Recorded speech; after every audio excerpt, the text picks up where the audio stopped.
I don't know how you store your books, and I don't know whether if you live with someone else, they store their books in the same way.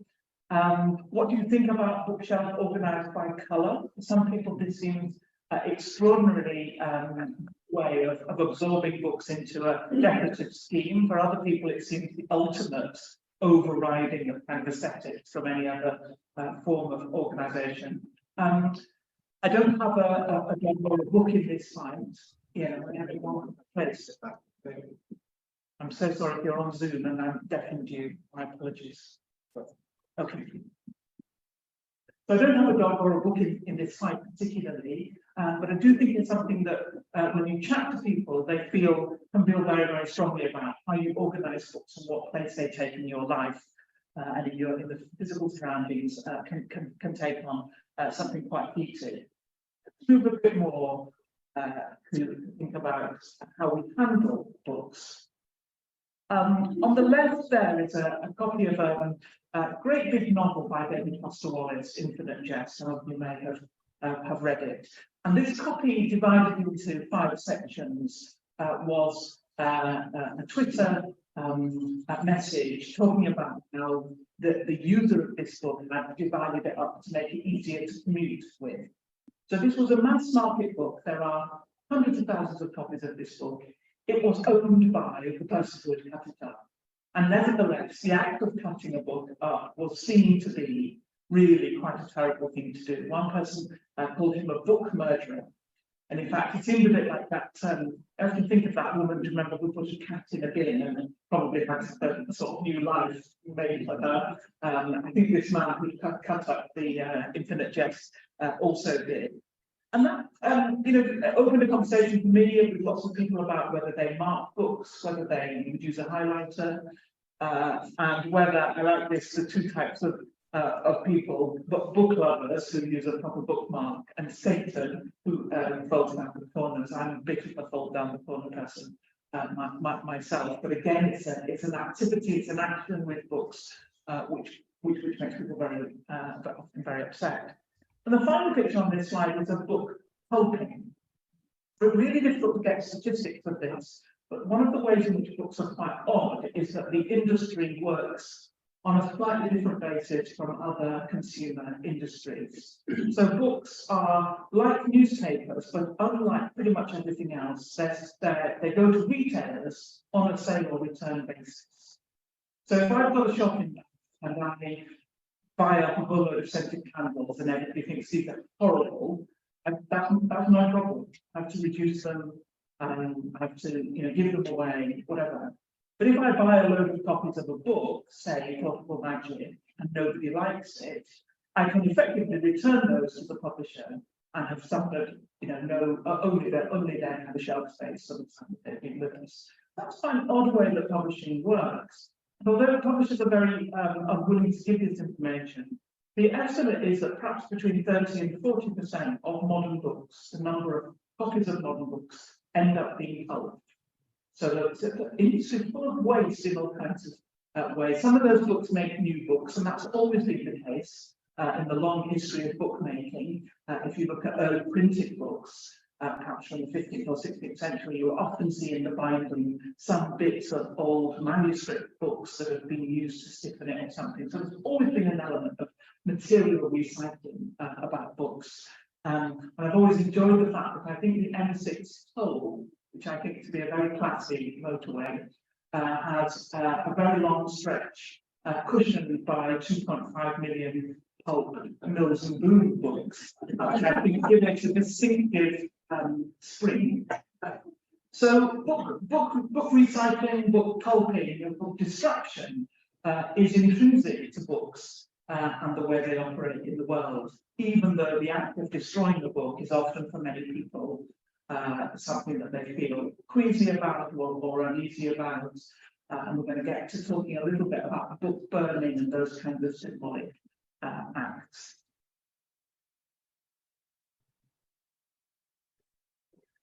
And I suppose what I wanted to talk about in this book was the field of book history, which as a scholarly field has almost entirely worked through thinking about very rare books. So Ian mentioned the Shakespeare First Folio, one of the most expensive books in the world, one of the most studied in terms of everything about its type and its layout and its price and its binding and all of those things. And book history has tended to be quite an elite discipline within universities. It tends to be something you do when you're thinking about rare books or about ancient books in some way. But I actually thought book history and why books and their form are important to us was something that we could all really relate to. It was really part of the books that we all owned. But this was my example, I guess. Like lots of 70s children, I had gone back to trying to recreate my childhood bookcase with background of tuffing books, the books that I had, which I've given away at some point in my life. And I'm very clear that there had to be the editions that I had. You can still get this, for example, Rosemary Tucker's Eagle of the Night, classic story. You can get this in any number of editions, including bright new ones, but I don't want those because they don't feel to me like the same book. That's a really obvious example of how the content of these books is entirely the same. Rationally, I know that. But the book that I want is not just the content.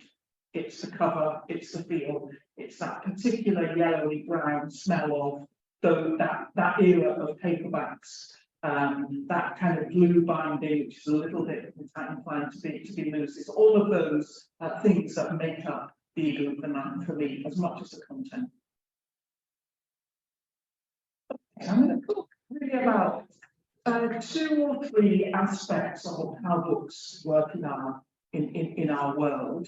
And I'm going to try and think about the ways that we have made books into objects which are more significant, which carry more significance than other similar objects that we might use. And for the first bit of my talk, I'm going to talk about the way we use books as part of our own identities. This might be the equivalent of what you say you're reading when somebody asks you. You may slightly upscale your reading. You may give them something that you're reading that's quite serious and maybe slightly suppress the fact that what you're really devouring is something you don't think is it is so good, it's also suitable. One of the consequences of ebooks, which are in some ways the shadow of what I'm talking about. So ebooks give us all content and very little materiality, not none, but very little. One of the consequences of the popularity of ebooks was that there was a huge growth in the kinds of books that people might have felt a bit ashamed to read as material books. One obvious example of that was 50 Shades of Grey, but also romance and those kinds of genres which historically have been very much denigrated. They became much more popular. But you may have areas in your house where you have some sort of trophy books of some sort for other people to look at, and then a sort of paperback bit. What's the book you keep in the loo? What's all that? What's all that about? Now, I became conscious of this during lockdown. Lots of my book, I realise, is about the experience of living actually in quite a disembodied world, and I realised that I had turned to materiality and sometimes a fantasy of materiality in order to counteract that. But there were aspects of that online world which heightened my appreciation of certain of the things I knew I wanted to talk about. And here's one of them. So when all our news and all our experts came from their own homes, feed into the TV studio, what started to become really interesting was the books around them. And in fact, at least one company whose main work was to dress film and TV sets began for the first time a domestic service, saying we will provide for you a proper backdrop of well-chosen books if you tell us what you want. These people who provide this kind of book selecting service, I've become very fascinated by, and perhaps I think it could be an alternative career. But this Twitter account was one of the nicest parts for me of lockdown, bookcase credibility, because every night they analysed one still from the evening's news. Liz Truss, so you sort of remember her, and it's all happened. This was before it happened, and now we're after it happened. She appears a minister in control, and then she's turned a book called "What Works Upside Down." I'm struggling, she says, save me. That's exactly the kind of reading that they did of these books. So I started to look a little bit at the history of using books as part of one's identity. So I'm just going to give you 2 or 3 examples of that. This wonderful picture, which is in Abbott's Hall in Kendal, is Lady Anne Clifford's great picture from the middle of the 17th century. And Lady Anne Clifford was a woman who spent most of her life, most of her adult life, fighting to inherit from her parents as a woman. And she finally manages this, partly because she's outlived through sheer determination, I think. She's outlived all her male cousins and everything, so in the end it has to come back to her.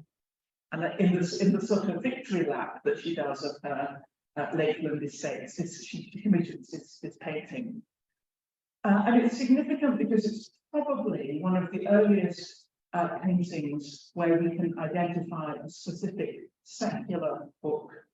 And that's because all around the books that Lady Anne Clifford has chosen as part of her sort of bibliography are named books with little labels either on their spines or sometimes on their foredge. And they give a kind of account really of her life, and the more you know about her life, the more you can spot the books. So, for example, we know that as a young woman, Anne Clifford danced in one of the masques that were prepared for Queen Anne, James's wife, at Whitehall, and lo and behold, she's got the book of the masques.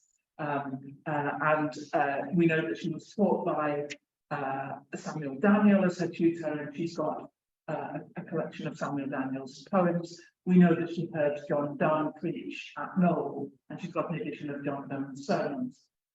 So, like many of us, I think, she's got a kind of library which is all about her past, not necessarily quite so much about her present. Although on the right-hand side of the triptych, where she's there as the sort of dowager with a very nice, sweet little white dog, she's got a more untidy set of books. I don't quite know what to make about that up in the top. But these are books, we know what these books are too, and they're spiritual books, but they're also books about architecture, gardens, being a good landlord, effectively. She's saying something about the work she has to do now at this point in her life. I thought about that, both about what Lady Anne wants us to know about her.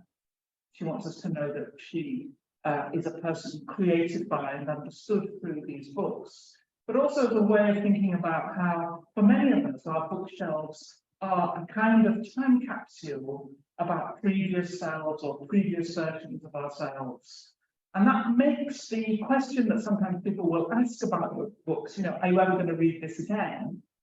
We might ask that about the books we've got around us. Will I ever get around to reading that again? Maybe that's not actually relevant, that books are not about potential future readings, but they're about capturing past readings, and that's one of the reasons that we don't want them to leave. I was asked for an interview what book I would never lend. I actually find it quite difficult because I do really mostly think that books are for lending, and that you ought to, that's probably what you really ought to do, and what's a great pleasure of doing it is it's a great pleasure thrusting on somebody a book about which you're really enthusiastic. Fingers crossed that they also like it, otherwise your friendship is over and dead. You're dead to me if you didn't like that book. So I couldn't really think of a book that I thought I would never lend. And then I thought maybe I would not lend one of my own school textbooks, which has I wouldn't lend it because it's very embarrassing with my own A-level annotations in it, but partly because it is a moment that I otherwise have no access to. What was it first like to read this Shakespeare play? I've got some kind of memory of that through these notes in this book, and I thought that was probably the only book I had that I wouldn't easily lend. Let's move from Lady Anne Clifford to another example. This is Madame de Pompadour, painted by Francois Boucher. Madame de Pompadour, as you probably know, had the extremely French title of official mistress to the king. And she demitted office, let's say. I don't know whether it's a fixed term post or whether she had stepped down for some reason. I don't exactly know how the employment worked. But what we see Madame de Pompadour doing is a very active, very smart pivot, as we would say in the modern world. She's becoming a woman who wants to be understood as an intelligent person, a patron of the arts, a femme savante, rather than perhaps a femme sexuelle, that she's moving her image in some way. And she's also doing it in combination with Boucher, who is her sort of PR manager in a way at this juncture, this change in her life. She's doing it, they're doing it in a very playful way. And I've thought a lot about the most common iconography of a woman reading in Western art is Mary. Mary, the mother of Jesus, is pictured in the medieval tradition reading just before or just at the moment when the angel comes to tell her that she's going to bear a child and it's going to be Jesus. That's not in the Bible, but it became part of the apocryphal tradition about Mary. And so Annunciation pictures, as those are called, have a very, very strong kind of iconography, often with curtains and with a small cat or dog and a vase of flowers, sometimes with an open window, and Mary in the centre reading a book. And I thought Madame de Pompadour is having a bit of a go at that thing here, or Boucher is having a go at this. This is not an Annunciation picture quite, but it's a very cheeky kind of engagement with those iconographic conventions. And it gives us something about a woman reading, and the question of whether a woman reading is intelligent or is sexualized. And I thought about that binary or that dichotomy a lot in this final image. So it is the only time that I'll ever be said with Marilyn, but let me just try this book here. So here she is, she's right at the back, isn't she, so she's holding it like this, got this huge wad of Joyce's Ulysses here, and then this tiny little bit left for her to read. And here you can see the cover is the same as that edition. I thought a lot about Marilyn Monroe in this picture, and it's been generally the idea that Marilyn Monroe could have been reading James Joyce's difficult modernist masterpiece Ulysses has been greeted with incredulity. And it's been assumed that this is a prop, perhaps a prop that's meant to bring out the impossibility or the kind of juxtaposition. But I looked at Monroe's, the auction of her property after her death, and there's a big list of books, quite an interesting list of books, including an edition of Ulysses, although we don't know where that book has gone since. And I also read up about the photographer Eve Arnold, the first woman to work for the American Photographic Agency. And Arnold says that Marilyn Monroe had this book in her car when she arrived at the photo shoot. She wanted to be pictured in this way. So then I looked a bit more into the place of Ulysses in mid-American culture, and particularly the debates around, the arguments around the censorship of this book. So in both the UK and the US, in the decades after Ulysses was first published in 1922, the book was banned.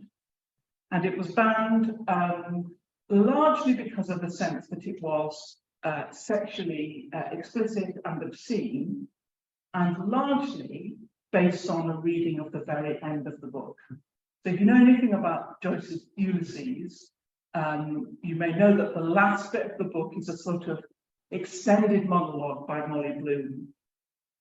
And it's really all about sex. It's about women and sexual pleasure. There's a wonderful moment where the UK prosecutor, who is a man called Sir Archibald Bodkin, I kid you not, I mean, he's never going to like Ulysses, is he? That just looks like too you know, the 19th and the 20th century clashing in this sort of person called Archibald Bodkin. He said he didn't need to read anything other than the last pages to know that the book was unsuitable.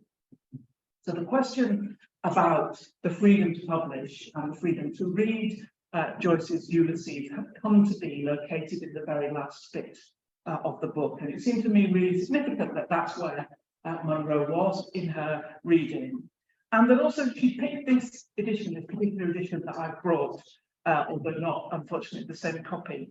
But she picked this edition, which was the first American edition after the court case, which successfully claimed that this was a literary book, not an obscene book. It's an edition which had an account in it of that court case and a letter from Joyce saying how grateful he is to the legal team for getting the book taken off the censored list. So it's a document, that's to say, of a more liberated, more modern world, particularly when we come to think about sexuality and about women. It seemed therefore very, very appropriate to me that Marilyn Monroe was reading it. So that sense that we use books to prop up our individual identities was an important one to me as I thought about a long history of the book. So I don't do a kind of, this is when it started and this was what the scroll was like and this is how the book came about. But I did come to think that the book as a technology very prominently came to be the dominant way of accessing written material in step with Christianity. So it's Christianity really that invents the book as opposed to the scroll.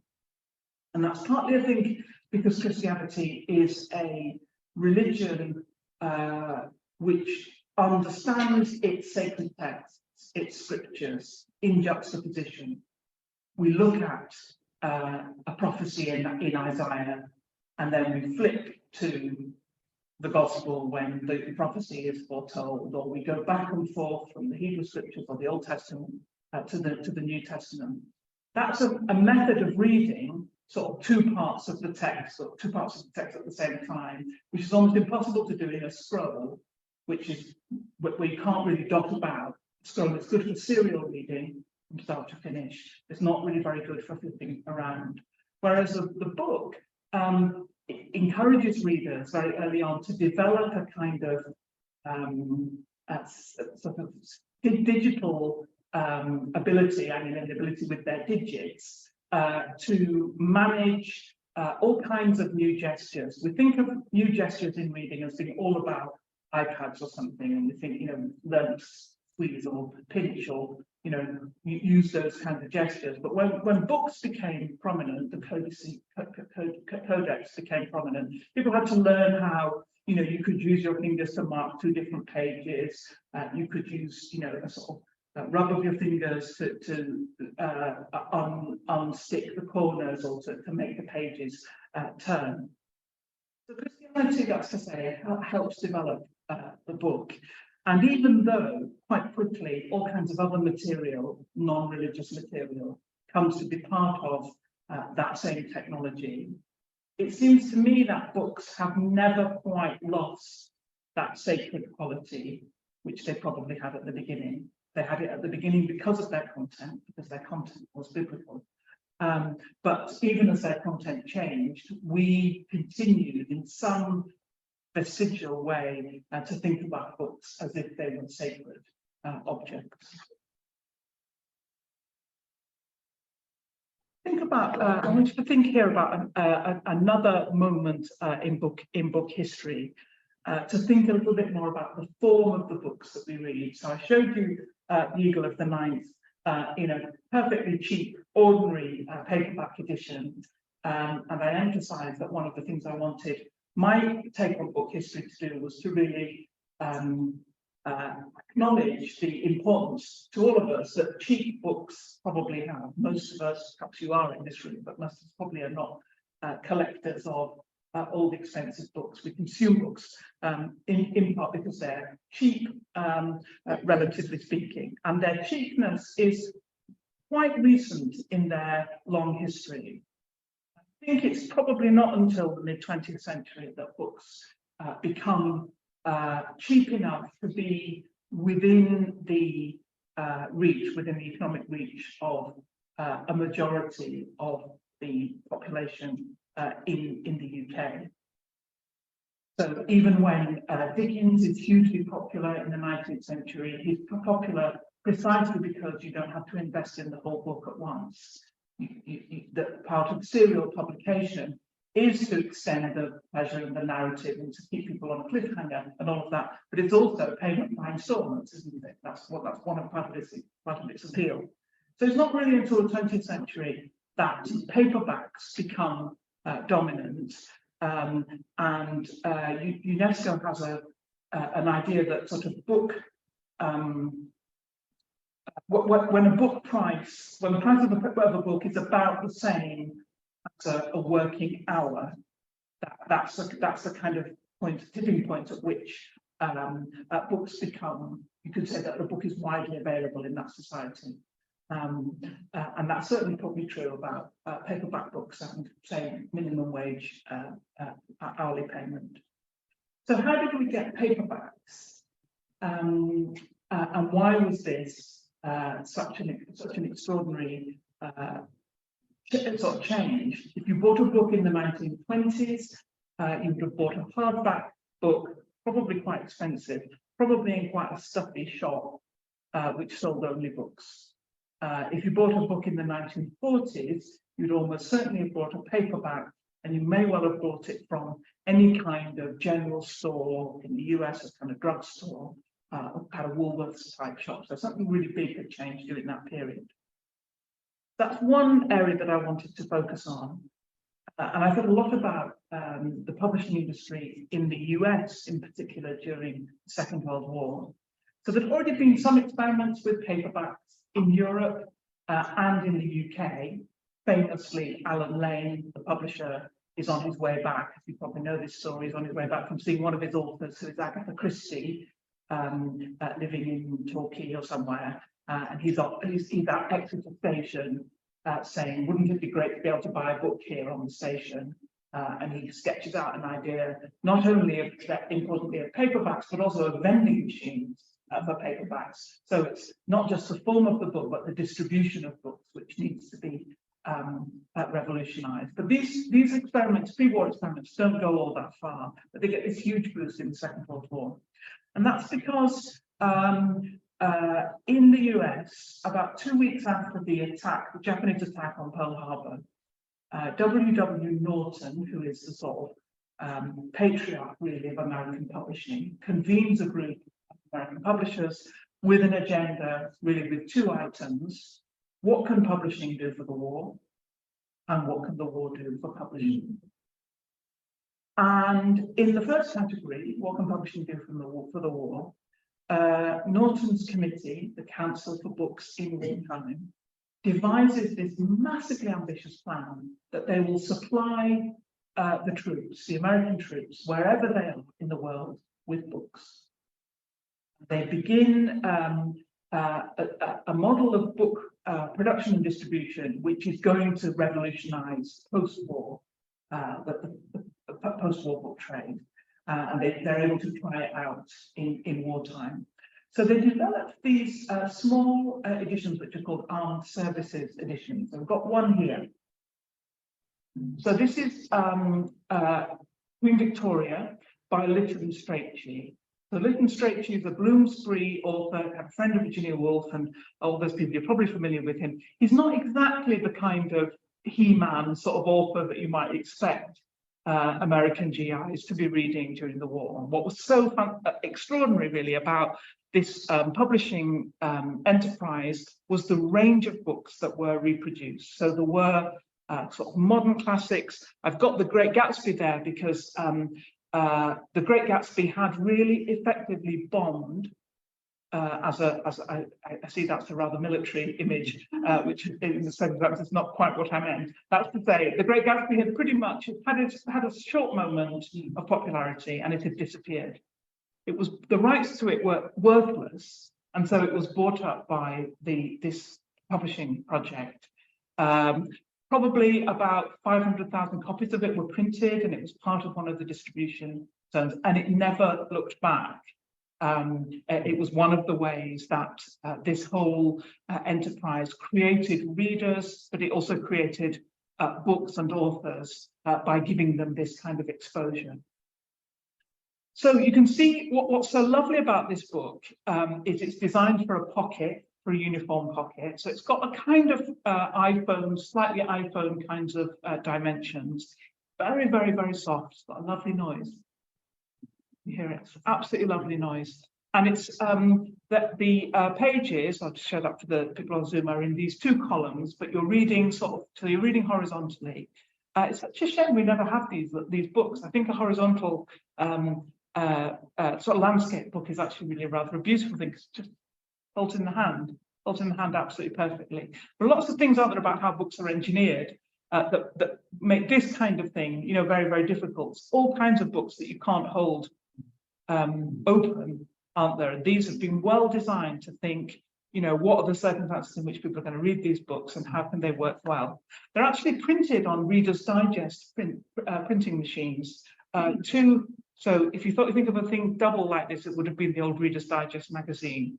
For some reason, perhaps people thought they'd suffered enough. There were no Reader's Digest in the war, and they were commandeered. There was no paper, actually.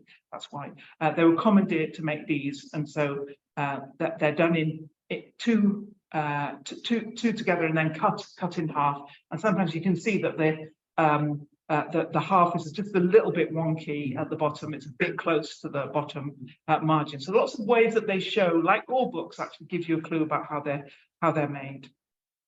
So one of the things this does, we've got a couple of pictures of it just because it's so fun to see them. Here are some men in different circumstances reading these books. That guy with his leg in all kinds of traction, reading them. And there's a lovely account.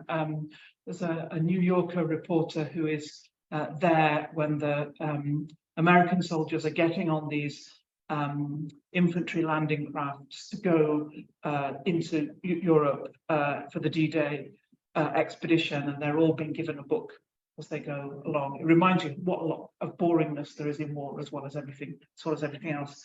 I found in the archive of the Council for Books on Wartime, which is in Princeton University, an account by a soldier of reading this Queen Victoria book in a foxhole in northern France. And just that sense that, you know, you had to just lie low, you would read something there. So what was important and revolutionary about this was it developed a model of book production where there were such economies of scale that you could actually make books very, very cheaply. But it also developed a readership among soldiers who were pretty constantly being sent out new library boxes that were in circulation in a very, very efficient way. A sense that what you did as part of your life was that you read books. And a bit like the GI education bill, which was one of the consequences, wasn't it, of the Second World War. This created a different culture of reading, a sense that you could get books outside these slightly snooty bookshops. And the snooty bookshops never quite recovered from this. And after the war, both in England and in the US, paperbacks tended to be distributed via different kinds of mechanisms. What was so interesting about that, the idea, the consequence of this focus on books as part of the war effort, was actually to suggest in the American mind that freedom to read was one of the key freedoms for which they were fighting. And it's an extraordinary piece of propaganda, because Americans did not themselves have freedom to read, not entire freedom. There was still quite a lot of operative censorship in publishing in the US. But nevertheless, the idea that Allied values, and particularly US values, were the values of freedom to read, became really, really prominent. And one of the really interesting consequences of that is that the book burning, let's just go back, the book burning that's associated with Nazi youth in 1933, May 1933, becomes amplified and publicized in the early 1940s in America. So if you look at, there is a bit of coverage in the press in the 1930s about these book burnings, but almost all the press talk about this as a sort of kind of hooligan kind of prank. They don't think of it as a significant political statement. Perhaps they were too slow to see that. But what I mean is it doesn't become the great sort of iconographic moment of what fascism stands for until it gets picked up by the American publishers saying it's this that we're fighting against, this particular moment. And you can see that in 1940 and 1941, the American Publishing Guild sponsors a radio play and various kinds of events, including a funeral for the books on the steps of the New York Public Library, a funeral for the books that had been burnt in 1933. So they develop freedom to publish as one of the key freedoms that America is fighting for. They do that. That has its own internal kind of problems. And I've just got this last slide on this topic, which opens up a huge big topic that we might come to a bit in the questions. Do it right, do it fast, make this year Hitler's last, one of a propaganda poster in the US. And you can see what the iconography of that is. Let's set fire to Mein Kampf. So book burning, which has always had a kind of problem, is book burning bad, or is it just bad if my books are burned? And really quite a good thing if your bad books get burned. This becomes a real kind of problem. And the problem of there are lots of problems about cancelled books or difficult books, books with difficult material. And I wanted in my book to try and give a slightly longer view of that. The history of book burning and book censorship is as old as books. But the place I chose to try and focus was around Mein Kampf, Hitler's book, Mein Kampf, which has always been a problem. Who should get the rights? Who should get the money? That continues to be a problem. The Wiener Jewish Museum for a long time was taking some profits from the sale of Mein Kampf and using them for Jewish charities, and has felt more recently that that's not sustainable, not something they want to do. So it's been impossible to sort of whitewash this money over the last 60 or 70 years. But also, I mean, interesting, in a way, I wanted to stop the idea that books are always just lovely things and always on the side of good, and that a person who likes books is actually just by definition a good person. To like books is to be cultured and to be engaged and to be empathetic and all of those things. That's clearly not true. I mean, some are and some are not. And I wanted to think about Nazism as, in fact, a kind of religion of the book, a kind of a cult of the book, if you like, which had at its heart Mein Kampf, which we think circulated in probably 25 or 30 million copies in Nazi Germany. Every soldier was given one that they were supposed to carry at all times, and there's a thin Bible paper kind of copy for that. Every couple who got married during the 1930s in Germany had a slipcase kind of presentation copy of Mein Kampf, which had a certificate in the front, which the sort of official was supposed to sign, and had a facsimile signature from Hitler, wishing the couple the best wishes of the Reich. And there are other images. Goebbels was supposed to have had a big lectern with this huge format leather-bound version in the hallway of his house. There was a special version for senior Nazis produced for Hitler's 50th birthday. Copies of this book in particular formats were part of the currency, both of ordinary people in Nazi Germany and of elite political elites. And although what's absolutely morally depraved about that book clearly is the ideology that it embodies, what's very striking about it in those contexts is almost nobody ever quotes from it. And nor is there, as you might expect, I mean, it's kind of 800 pages or something, Mein Kampf, nor is there a sort of reduced version or a kind of the best bits, the bits you need to know. It becomes less actually about the content and more about the talismanic power, the object itself.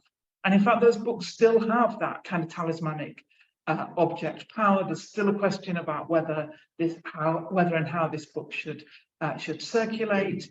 About 3 years ago, Amazon said they were going to stop publishing it. They're going to stop selling it. Of course, that produced one of censorship's most profound and predictable effects, which is a huge run on copies. And there's been an interesting kind of PS to this.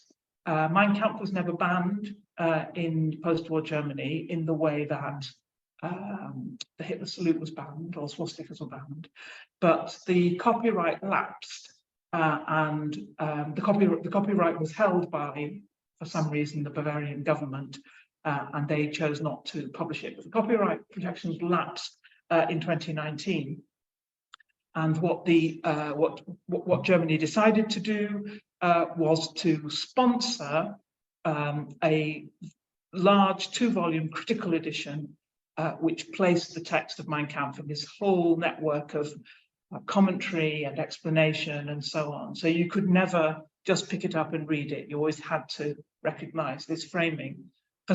It was an expensive book, so they were thinking that it wouldn't circulate very widely, but it was also a book that had been sponsored by the cultural ministry, so there was no question of profit. So there were quite a number of those elements that they're trying to get around. I think where that edition fell apart slightly was the sense that perhaps it gave these words too much credence, that it put them in the format that we associate, with an edition of Aristotle or something that's really important, and that in that it had somehow elevated it through the form in which it was printed.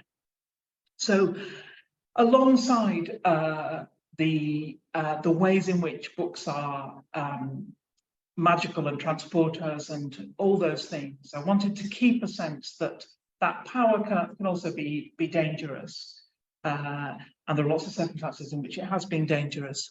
The title of my book comes from Stephen King, who wrote a fantastic book called On Writing.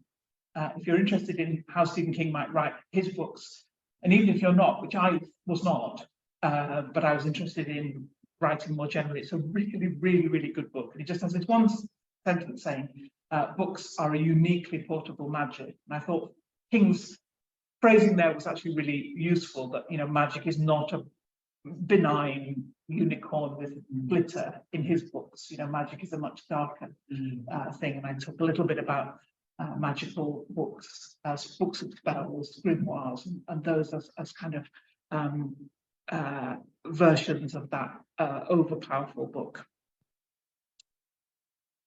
So I'm just going to sort of round up, I guess, and then there'll be time, I hope, to exchange some questions and discussion with you.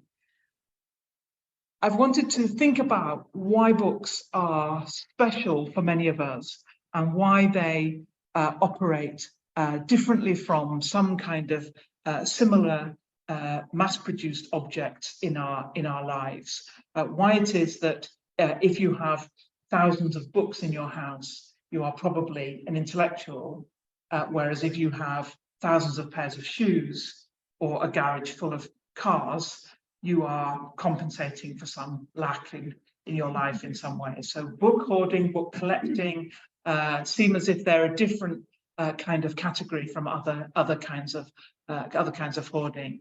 And partly I found the answers to that, the sacralizing of books in our culture. I partly found that in book history, the history of the book, the long sort of 2000 plus history of the book. But I also found all kinds of strange continuities across that period.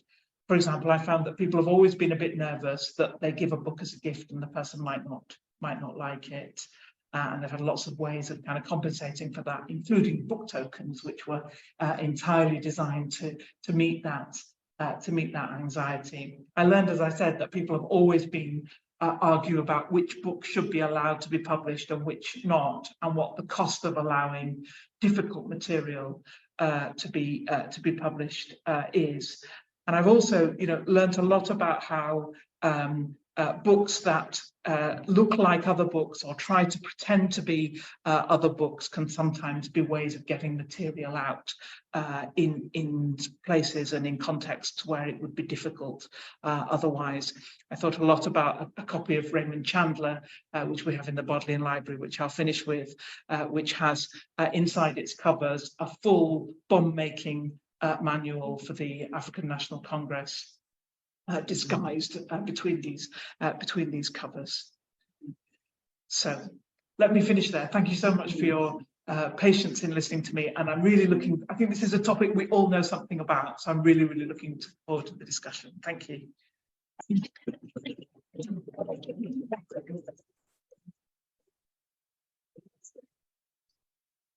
We've got some roving mics, I think, so if you want to kick off the discussion, that would be great. The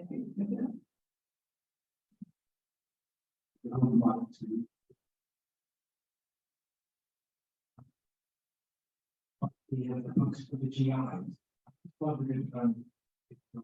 It must be the on top of that, so the strict on the books that they usually want to be really getting behind over.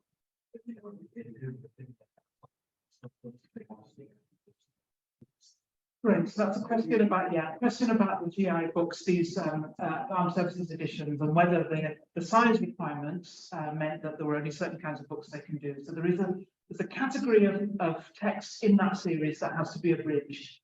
So they can't do full Middlemarch, they realise, and that gets abridged. So there are 19th century novels they struggle a bit with, but 20th century novels like Gatsby, which have got a little bit shorter again. They've got the space for, they can cram a lot into that format. The 2-column format is a very efficient one. Back to the Shakespeare First Folio, which also does the same thing. It's a good way of cramming in a lot of text on a page. And they are really ambitious about the kinds of novels that get the kinds of work. It's not all novels. There's poems. There's sort of comedy things. The Adventures of Superman, the Iliad, all kinds of stuff. It's extraordinary, and including stuff that's very restricted for the civilian market. There's a novel about an interracial romance called Strange Fruit by Lillian. I can't remember, but that's banned in a lot of states. Quite a lot of discussion about whether it's appropriate. And the Army Library, a fine idea, are very clear that their job is not to preach about what people should read, but to allow them to read. That's the question. That's lovely. What do you think is happening now? What does the reader want in terms of the book format, and where might it be going? Yeah, so that's a great sort of $1 million question, isn't it? So there are lots of different connected things happening at the moment. It seems as if ebook reader sales are steady or slightly in decline. Had a good boost during the pandemic, but that hasn't been sustained. So people didn't shift in the pandemic to ebooks who hadn't read ebooks before and then not go back. That doesn't seem to have been sustained. So ebooks, I talk a lot about ebooks, which I find very, very fascinating. The thing I find most fascinating about them is they want to be books. These are not technologies which want to take us somewhere else. They're the shape of books. They're named after books in some way. We had an idea that e-readers were going to give us sort of multimedia books, didn't we, in some extraordinary way, and that has never materialized, and there doesn't seem to be any market for it. People want decent, well-lit. They want a book with a light, really, with an inbuilt light, or the capacity to carry lots and lots of books, or the contents of lots and lots of books. So I think ebooks are pretty steady. Audiobooks are the big thing we're not really talking about. I think a lot of people read through listening, and it's interesting to think what difference that makes to how you experience a book. I don't read a lot through listening, although I think I probably should shift to that. I think it'd be very efficient. I realise that a lot of my reading is anchored to the page in some way, and I think, where was that bit? Definitely on the left-hand page, about halfway down, you know, maybe the end of a paragraph. I haven't got photographic memory, but that's how I can see reading. There's quite a lot of psychological evidence which suggests we don't take in our reading on screen in the way that we do it on the page, printed page at the moment, although that will change. But that's something about how our kind of brain pathways seem at the moment to be connected to our fingers and connected to some of the activity of that kind of reading. I guess the good thing is that the sort of digital, the immaterial books have really made physical book producers up their game. Books are much more beautiful now than they were 5 years ago. There is a sense that if you're going to buy a book, you know, it should be a lovely object, a ribbon, bookmark, or even a kind of painted foredge, or those kinds of things. Special editions for independent bookshops, those kinds of things. There is a sense that there are lovely editions in the physical world that people want to buy. So in that part of the thing, I feel very optimistic about it. I suppose, you know, the counter is people saying children don't read books. I'm completely sure that's more true now than it was before. So the rumours of the death of the book, which have you know, come up at various points, I think still are exaggerated.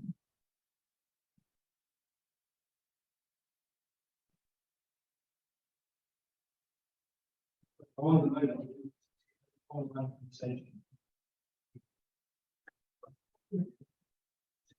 Taking previous question a little further.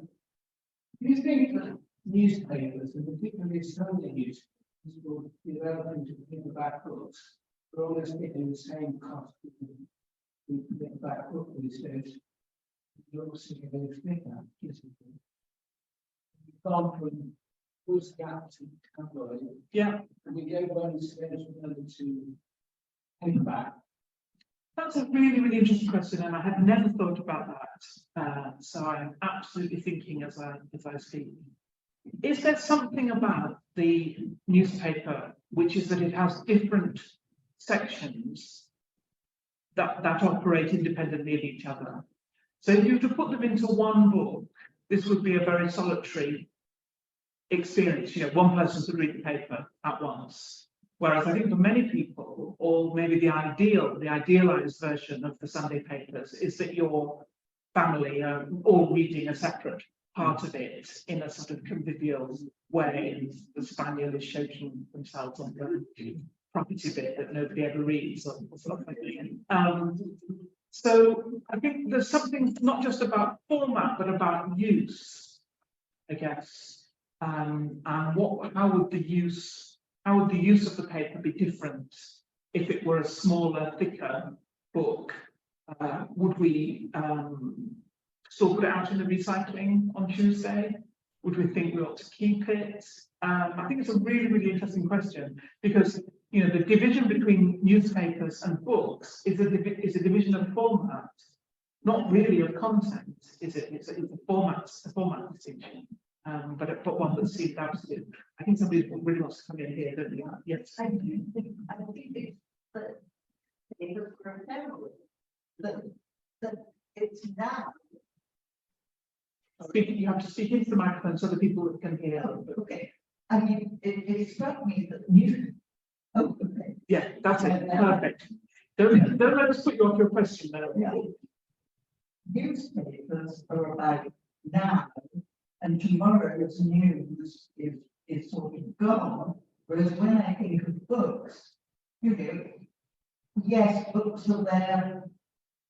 It's a timeless, much more timeless thing that he's not writing about now necessarily. It could be any time. Because, you know, I think that's a really good, I think that's a really important point, but it reminds me of one of the chapters in my book. I think about what's a classic, and I get tied up with, is a book a classic because it's in Penguin Classics, or is it in Penguin Classics because it's a classic? And there's something similar about this here. You know, are books timeless because they're books, and are newspapers ephemeral because they're newspapers? Because you could now say, by the time the news gets to the newspaper, it's already, even the idea that the news came out in the newspaper, it's already belated. So quite a lot of newspaper stuff now is not actually news, is it? It's commentary in some way. I absolutely agree with you that how we think about these two forms are completely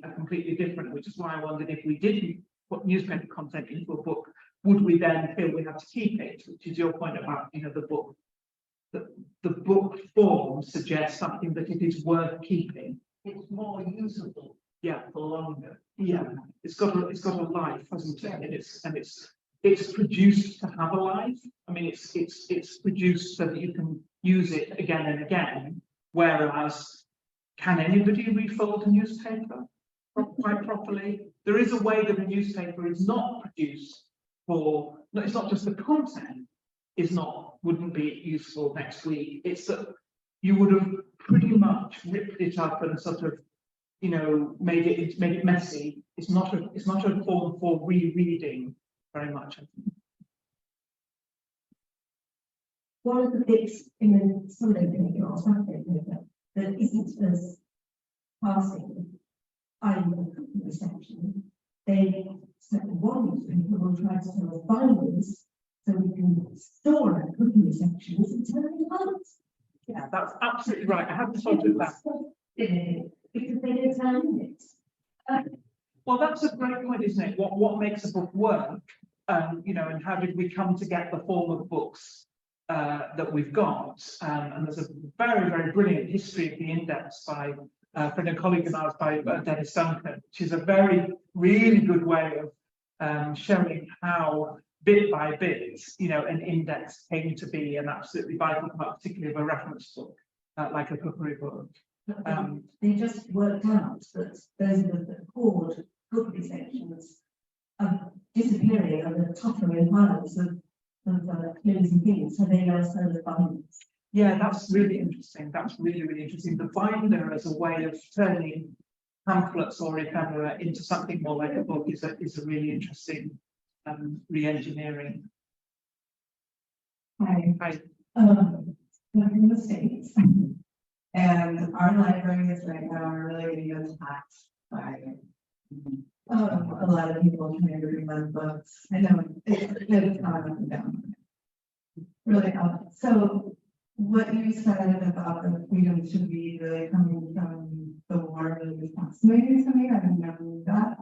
Do you feel like that could be? I think it's hard to fix. Do you think that could be an argument? Have you ever used some argument for someone who wants to, you know, Yeah, I mean, there was a clip I saw of John Stewart interviewing somebody, but I'm afraid I don't know who, but who was saying, of course we must ban these books. And John Stewart says, why must we ban them? And he says, because they will harm our children. And John Stewart says, what is the most serious cause of death of children in the US? Is it books? And he has to say, no, it's firearms. And so he says, why aren't you doing anything about firearms? So that was a different kind of argument that said there are real dangers to children, but they are not books about, you know, handsome princes who meet princes, it's a frog and it's a prince, and they go off happily ever after. I mean, who cares really? But I mean, joking apart, it's a very, very, very worrying time for press freedom, for freedom to publish in the US. And it's interesting that we've got a tiny bit of it here, but not so much. That these are not really state, they're not national or authorized censorship, which is what we used to have. You know, the US Post Office would not, Postal Service would not would not send books around the country, and therefore they were effectively banned. You know, there was a criminal prosecution against books that were obscene or blasphemous or something in the UK. We don't have any of those laws now. So these are local. They're kinds of consumer pressure, actually. They're parental pressure, largely, or teacher district, education district pressure or something. So the censorship has gone into the hands. It's a kind of capitalism kind of gone mad. It's a sort of consumer power, but more so. I think what's interesting about the consequence of that is that the big libraries, New York Public Library and other big libraries, are making digital access to these controversial texts and trying to make those as available as possible. So that is a way that we're bypassing physical books, which can be withdrawn. If you take the object away from the school library, you have taken that knowledge or that story away. Whereas the digital is coming in. But yeah, we do need to fight against this. And I think as part of that fight, liberals or leftists or whoever have to accept that books they do not like will also be published. And that's back to the point about book burning. We have to accept that there will be people who have different views, to open a can of worms that we're not talking about, but have different views on gender self-identification, and those books will all be published. And just suck it up. Because the consequences of not doing that, as we see, particularly in the US at the moment, very front. It's something that you did before 43 years, every recent. The big difference in the US, it's become political. Almost a campaigning, like to run the census. So, the categorization, it's always like having a cheat store.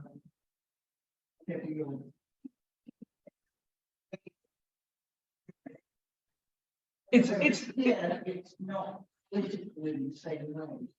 It's become part of. Yeah, so that's just for the people joining us from elsewhere. That was just a really interesting point about the politicization of these debates in the US. And as you were talking, I thought it is a version of my people who are constructing themselves through what they read, isn't it? It's a dark version of that. You're saying my politics and what I stand for is clear by the fact that I will not allow this book. Can we move to that question and then let's pick it up. I'm sorry to seem to cut you off. But It's like not really related, but it's something that I'm thinking about. I'm going to talk once about this, but in terms of like the book version and some broken books apart, and sort of more cycle broken books, and there's this whole concept about sort of book hedgehogs and retrieving they take the pages out of books, but they fold them into to make different digital to write displays and whether that contributes like something bad to a book, or if it's still a good way to sort of still preserve it.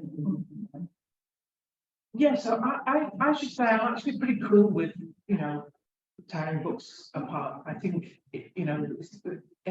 that it's really difficult to eradicate. In the modern age, it's almost impossible to eradicate a work, a text, by destroying copies.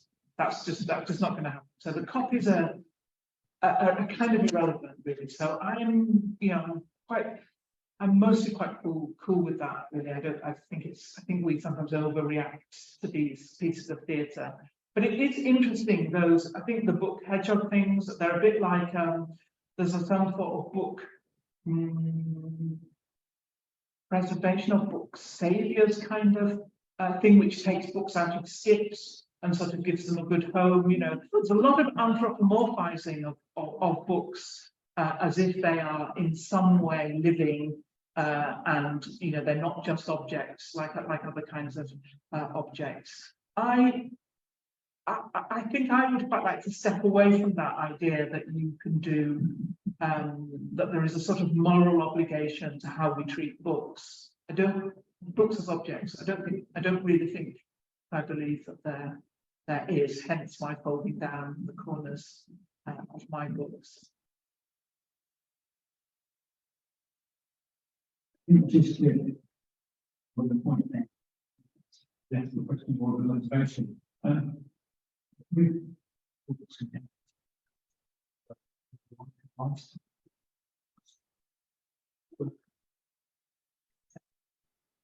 The books in our no reference. It's like they know they're butterflies in the Tolkien machine, and they've been orphaned by their original owners. And they kind of think of what to make their sacredness for abandoning our ship. Whereas the Bible records, Yeah, that's really splendid, because sometimes I've heard from people who work like you in charity shops who say they find it easier. One thing I've learned is what a lot of rubbish gets sent to charity shops. I mean, literal rubbish, and they say that they find it quite easy to throw stuff, chip china away or something, but they don't find it very easy to throw books away. But it sounds like you're cool with that. That's great. One of the points that your observation made me think of was I became quite fascinated by, and I write quite a bit about books that have had an inscription in them that then end up in the second-hand shop or the charity shop, and that sense that there is a whole relationship or something that has, who knows? Yeah, exactly. They're a really interesting thing about books, aren't they? That second-hand books, that you get that trace of them, or Christmas, 1940 or something, Love Mummy, or love poems that have been gifted and things. I thought quite a lot about those dedications and the sense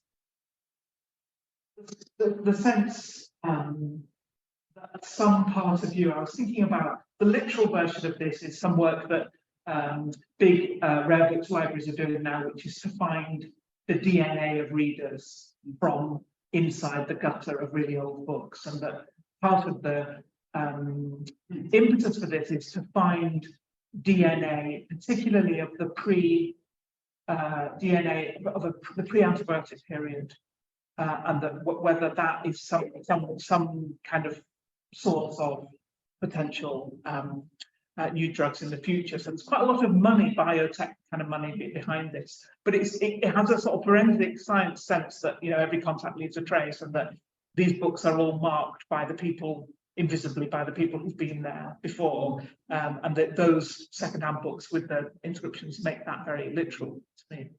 So thanks for mentioning it. I'm going to do two things. I'm going to ask the last question. That's okay. You get plenty of time. But it's to pick up on books and volumes, and thinking also to kind of wrap quite a few of the questions here around format.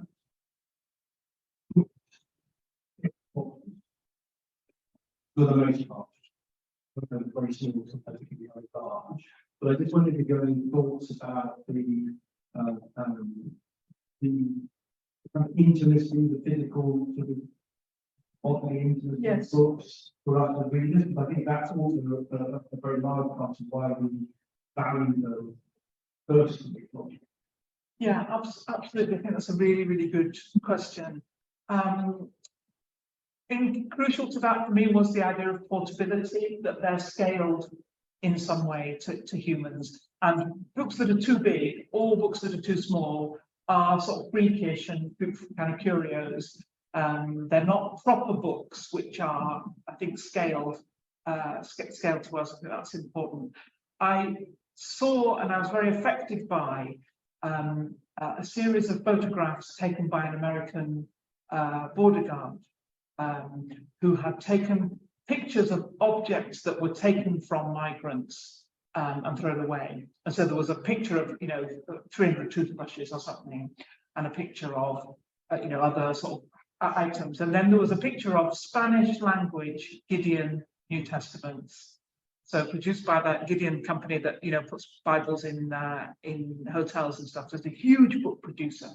And they were all, what was so moving about these, they were all the same book, obviously, all these little blue books.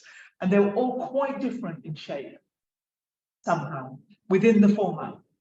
Some would obviously been in quite warm or damp places and they're all splayed out. Some had a lot of notes in them. One really did look as if it had been, you know, round someone's bum in their jeans pocket or something. And it was a really literal version of the kind of intimacy, the intimacies of these books and how they change. And I guess this would be a really good final line if you'll allow me it. They change really ordinary mass-produced items into something utterly individual and bespoke. That's the magic of it. These are ordinary items, they're not valuable, but they become completely unique in being used.